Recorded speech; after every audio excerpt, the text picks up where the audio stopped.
होगा कि वो उन्होंने अपनी बात है उसको कहने का कोशिश किया होगा। कहने चूंकि उस समय में कोई भाषा नहीं थी, उस समय कोई शब्दावली नहीं थी, तो उन्होंने अपने आसपास जो लोग थे वो चूंकि एक ही साथ पैदा हुए थे, इट मीन्स वो एक ही समाज के लोग थे, ऐसा कहा जा सकता है। माना कि वो हो सकता है 10 भी हो सकते हैं, 5 भी हो सकते हैं, 15 भी, 20 भी हो सकते हैं। तो उन्होंने एक दूसरे को अपने हाव भाव के द्वारा उसको समझाने का कोशिश किया होगा, एक दूसरे को शेयर किया होगा।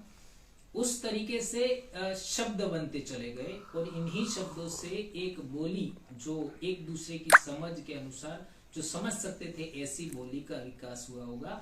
और हम ये मानते हैं कि वो बोली भेली बोली थी और इसी बोली के आधार पर उन्होंने अपनी बात सबसे पहले एक दूसरे को शेयर किया होगा। तो उन्होंने जो प्राकृतिक घटनाएं हैं, जीव जंतु, पेड़ पौधे, फसल, यानी आपका आसमानी घटनाएं जो घट रही हैं, उनके बारे में एक निश्चित सोच बनाया होगा।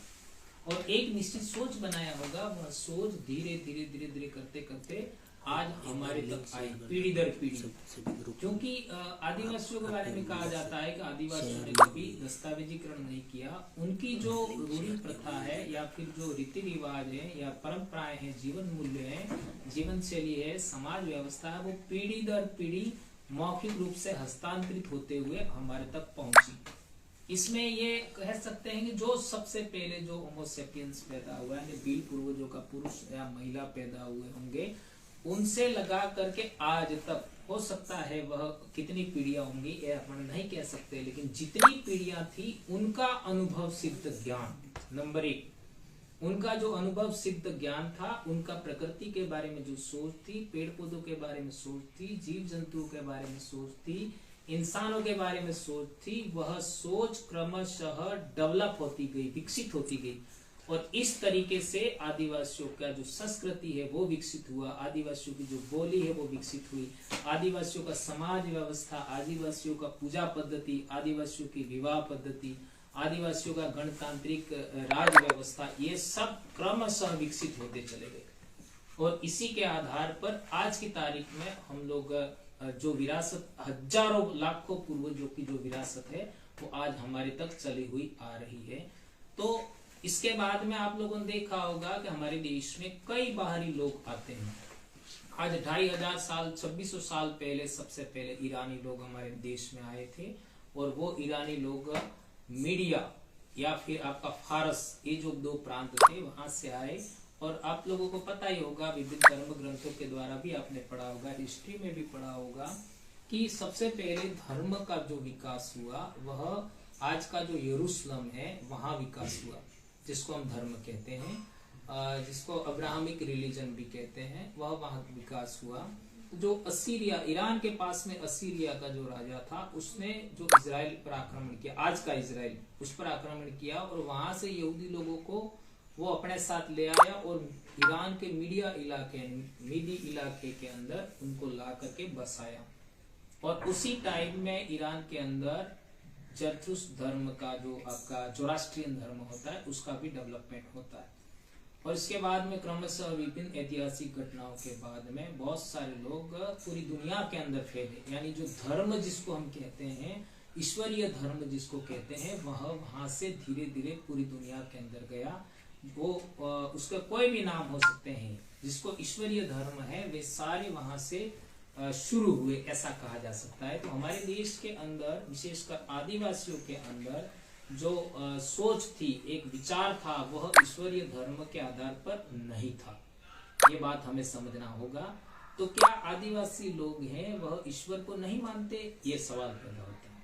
क्योंकि दर्शन के अंदर सबसे पहले ये बात क्लियर करना जरूरी है कि ईश्वर को आदिवासी मानते हैं या नहीं मानते, और या फिर ईश्वर किसको मानते हैं।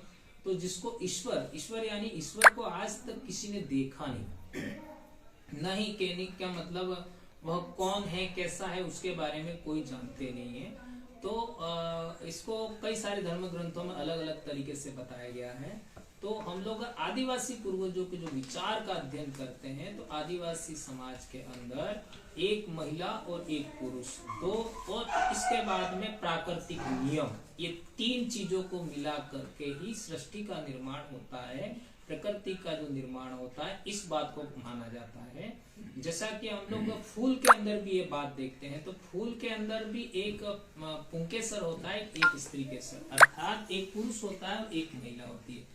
और फूल का जो निषेचन है वह भी प्राकृतिक नियम से होता है, यानी वहां पर भी तीन ही चीजें हैं। इसी तरीके से हम लोग जड़ तत्वों में देखते हैं, यानी आपका जो पदार्थ में देखते हैं, तो पदार्थ के अंदर भी सबसे छोटा आपका अणु होता है, अणु से भी छोटा होता है परमाणु।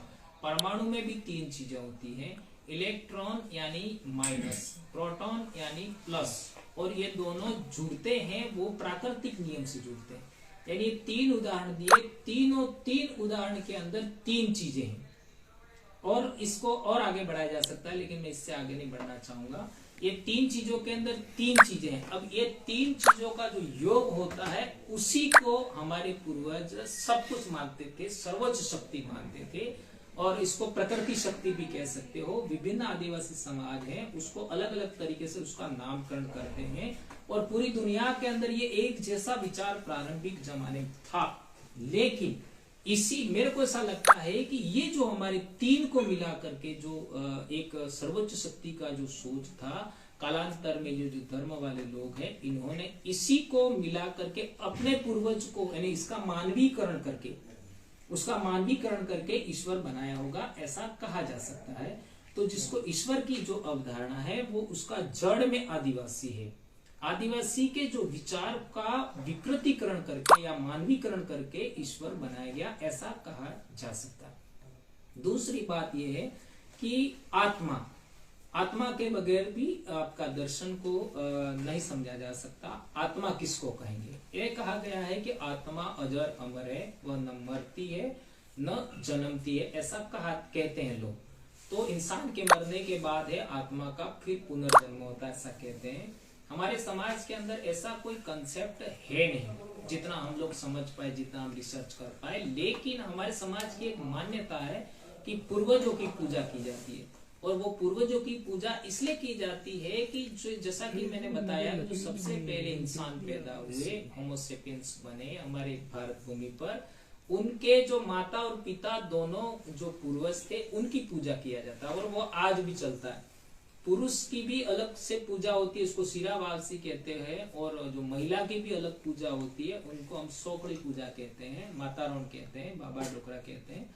तो उनमें हम लोगों ने देखा होगा कि वो क्यों पूजा की जाता है। तो उसके बारे में हम देखते हैं कि जो सबसे पहला जो पुरुष था, जब सबसे पहली जो महिलाएं थी, उनका जो डीएनए था, उनकी जो कोशिका थी, उनका जो बीज था, वो पीढ़ी दर पीढ़ी हमारे तक जिंदा चला आया, वो मरा नहीं। यानी जो सबसे पहले जो पुरुष थे, सबसे पहले जो महिला थी, उनका जो बीज है, उनका जो डीएनए है, वो दूसरी पीढ़ी में, तीसरी पीढ़ी में, चौथी पीढ़ी में, इस तरीके से जिंदा जिंदा जिंदा जिंदा आज हमारे होगा, ऐसा। तीसरी बात है पुनर्जन्म।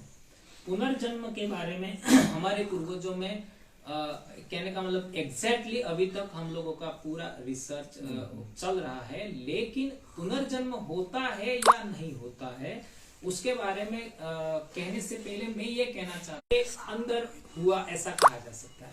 वो कोशिका मेरे तक आई, तो मेरे दादाजी मेरे अंदर आज भी जिंदा है, क्योंकि मेरे दादाजी की जो कोशिका थी, जो डीएनए था, जो बीज था, वो मेरे अंदर जिंदा है। अर्थात ये पुनर्जन्म ऐसा हुआ, ऐसा कहा जा सकता है। तो हमारे पूर्वजों का ये जो सोच था, उसी सोच को उन लोगों ने विकृत करके या धार्मिकरण करके अपने तरीके से उसको अलग तरीके नाम दिया। और यहाँ एक बात ये ध्यान रखनी है पुनर्जन्म के मामले में, कि पुनर्जन्म होता है वो कर्म के आधार पर होता है। कर्म का मतलब पहले जन्म का कर्म। तो पहले जन्म का जो कर्म है, उस सिद्धांत को हमारे पूर्वज या हम नहीं मानते। पूर्व पुरुष का कर्म, यानी मेरे दादा का कर्म, मेरे दादा का जो कर्म है या मेरे परदादा का जो कर्म है, उससे मेरे दादा को लाभ हुआ, मेरे दादा के कर्म से मेरे पिताजी को लाभ हुआ, मेरे पिताजी के कर्म से मुझे फायदा हुआ। हमारे लोग हैं वह पुनर्जन्म को इस वे में या कर्म फल को इस रूप में देखते हैं। इसलिए आज की तारीख में हम लोग ये कहना चाहेंगे, यदि हम लोग सही कर्म नहीं करेंगे, हमारे हस्बैंड वाइफ या माता पिता दोनों सही कर्म नहीं करेंगे, तो हमारे बच्चे हैं उनका भविष्य बिगड़ जाएगा। तो उसको हम लोग इस रूप में देखते हैं। एक बात आती है भाग्य या किस्मत। ये इस मामले में हम लोग देखते हैं तो यदि हमारे बच्चा जैसे जन्मता है और बच्चा फिर बड़ा होता है, बच्चा बड़ा होता है तो सबसे पहले वो किस चीज को लेकर के फाइट करता है, संघर्ष करता है। तो हम लोग देखा होगा कि बच्चे खिलौनों को लेकर लड़ते हैं। हो गया टीचर, हम लोग बच्चों को पढ़ाते हैं, लगातार हमने कई बच्चों को पढ़ाया, वो बच्चे आज शादीशुदा हो गए, काफी आगे बढ़ गए, नौकरी लग गई। उन बच्चों को भी हमने देखा तो जो बच्चा सबसे पहले स्कूल के अंदर आता है वो एक चीज के लिए लड़ता है, अपनी जगह के लिए। नहीं, यहाँ तो मैं बैठता हूँ। हमारे भीली बोली में इसको ऐसे कहते हैं, आ मारो मांग लो है या मारो मांग लो है। इस तरीके से बच्चा बोलते हुए लड़ता है, यानी संघर्ष करता है। इससे ये कहा जा सकता है कि बच्चे को अपने भाग का पता है। वो जन्मजात ऐसा एक गुण है जिसकी वजह से उसको भाग का पता है, अपने हिस्से का पता है, अपने मांग का पता है। इसी चीज को आधार मान करके आगे इसको क्या कहेंगे, आपका विकृतीकरण करके या फिर धार्मिकीकरण करके, संस्कृतिकरण करके उसको किस्मत नाम दिया होगा, ऐसा कहा जा सकता है।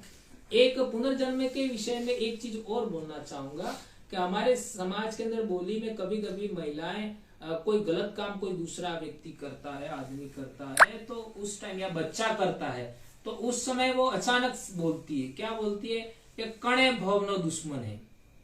यानी भव शब्द आता है, कणे भव न दुश्मन है, यानी तो कौन से जन्म का या फिर